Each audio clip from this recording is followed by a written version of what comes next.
there's two types of learning. You learn and then it ends. That's usually a skill. That's usually an occupation. But there is also another learning. That's what we call the disciple.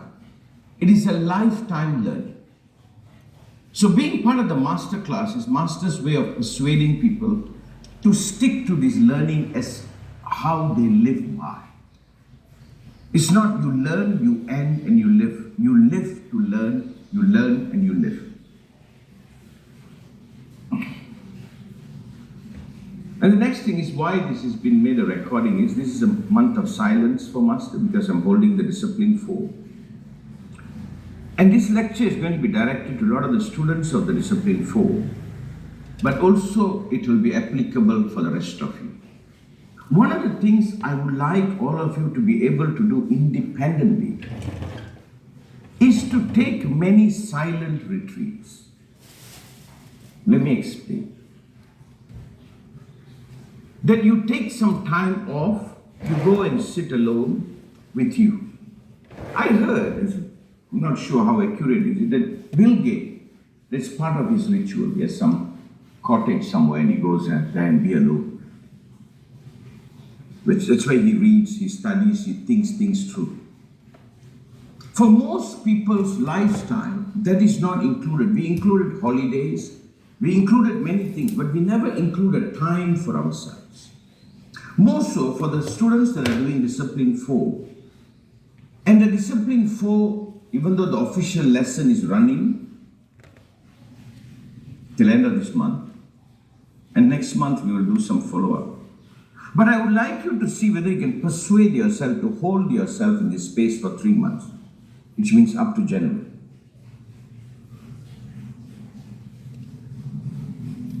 And part of the process, not just the learning, part of the process is to go and be quiet with yourself, to go and give some space for yourself. For people who can access the Brahmashri Ashram in Sweden, in Stockholm, use it. Go, sit quiet, especially when you're doing the program. It will be really, really helpful. Now, having said that, let's go into today's exploration. And the exploration today is about this subject. Have you given yourself a break? Have you given yourself time to recover? Have you given yourself time to rejuvenate? Have you given yourself time in which the mind is not so much needed? Have you allowed yourself the space to simply be with you? First, most people are incredibly uncomfortable in doing this. Even when you're at home, if you're alone, you'll switch on the television. Or you have a company. Nothing wrong with it, but eventually there becomes a way you escape. And if you have lived a life of escaping you, confronting you can be a bit traumatizing, can be a bit uncomfortable. So the first process is get used to.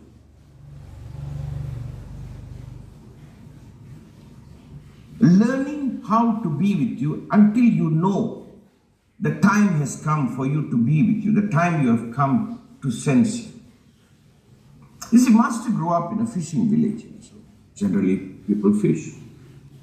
And if you've ever gotten to know fishermen, even though there is an objective, they're going out there to catch a fish, but in time they all learn to be alone, learn to be silent, learn to be themselves. And usually they are in a very nice temperament, people. Usually. People who fish for long periods of time. I don't think the fishing is the point. I think the point was they found an excuse to go be with them. Because it doesn't make sense spending hundreds of dollars to go fishing when you catch a $20 fish. Economically, it doesn't make sense. But I think it's an excuse. Sometimes I think golf is that for some people. Many things where they need to go and be with themselves. And the higher you go in your demand, the higher you go when you have to perform, the higher you go when more is needed out of you, the more this demand. They call it downtime.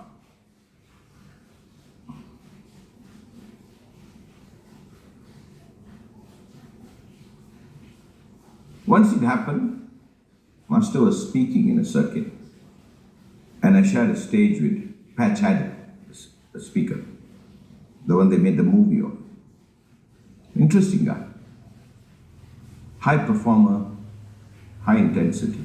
But the one that was handling him told me his downtime is incredible. He said he spent days sometimes just being alone. And I said, good, that's what meditation is.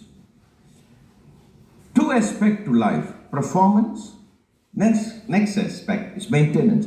If you have a high power car, if you have ever owned any good cars, you'll always ask, how's the maintenance? How much does it take? A simple car does not require that much maintenance. A high-end car, when you expect great performance from it, it has a lot of downtime. I know you grew up in a surrounding where most people did not consider this. They even label it wrong. They thought you're lazy. Most people that you have been exposed to, and remember, whoever you are exposed to, you are learning. There are two types of learning. You learn reading, understanding, exploring. There's another learning just by watching. If you go to Rome, you become a Roman, they say. You learn what everybody does. It is a kind of a biological imprint. It becomes uncomfortable not to do that. This is the collective condition. No matter where you are, your surrounding immerses you. It's not just a conscious learning, it's a biological learning. And part of the biological learning most people have gone through is spending time with themselves is wrong. And if at all they spend time with themselves, then they become meditators and they're seeking God and enlightenment, and that goes into a whole other thing. No, just a simple thing. I need some space for myself. I need to be with myself. I need to sit with myself. I must give myself time to process. I must give myself time to wake up, to rejuvenate. That is why most people start living minimally or live by throwing energy out. Getting drunk, sex, all of it is throw the energy out. Because when there is no energy, then there is no demand either. Very few people can sit full of energy and be awake, because once you sit in full of energy, you have to pay attention to it. And when I say pay attention to you, you're not thinking, you're not doing anything, just being with you. You understand? It's not, if somebody is quiet, and so what are you doing? So I'm just being quiet. It sounds not right. People say, I'm thinking about something. No. This is not about thinking. This is about the attention falling back to you, being with you. You need your attention. You need your energy to turn inward. That's the meaning of turning inward. You need to hold yourself. And when you're doing this work, there's always many aspects to this. So one aspect is the intellectual aspect, the inquiry. The next aspect is the energetic aspect. Another most important aspect is sit, do nothing for long periods of time. Sit and be with yourself. Remember, your employer might not be happy with you. The taskmaster don't want you to, because they want you to be productive. So there is a lot of negative connotation on this. The learning is to learn to detect within yourself that you need some time out. You need to be with you. You need just to chill, I suppose. And don't even call it meditation. But it will become meditation. It becomes meditation when there is a demand to perform and you're preparing yourself. It becomes meditation. In the beginning, it's just resting. When this rest meets a demand, meditation happens.